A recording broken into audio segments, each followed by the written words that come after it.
Hi, welcome to our channel. You are watching Chronicle today.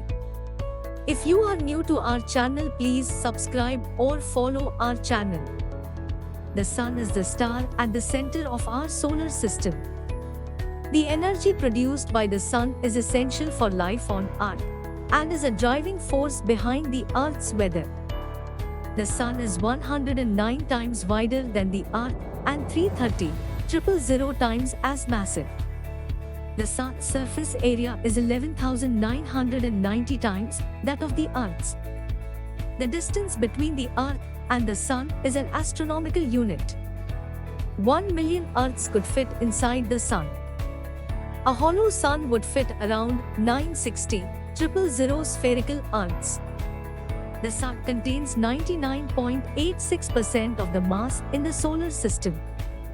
The mass of the sun is approximately 330,000 times greater than that of Earth.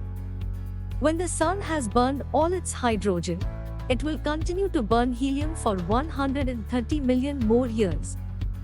The temperature inside the sun can reach 15 million degrees Celsius. Hot objects expand. The sun would explode if it were not for its enormous gravitational force. The temperature on the surface of the sun is closer to 5,600 degrees Celsius. Light from the sun takes 8 minutes to reach Earth.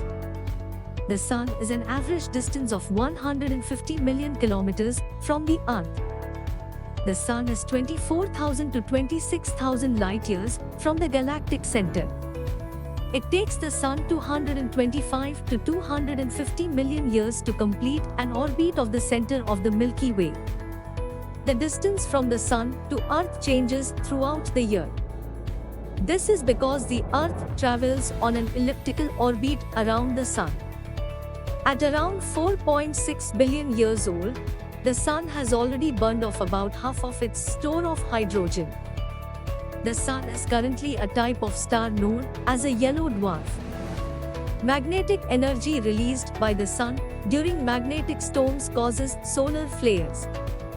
Solar wind occurs when the magnetic field of the sun extends into space.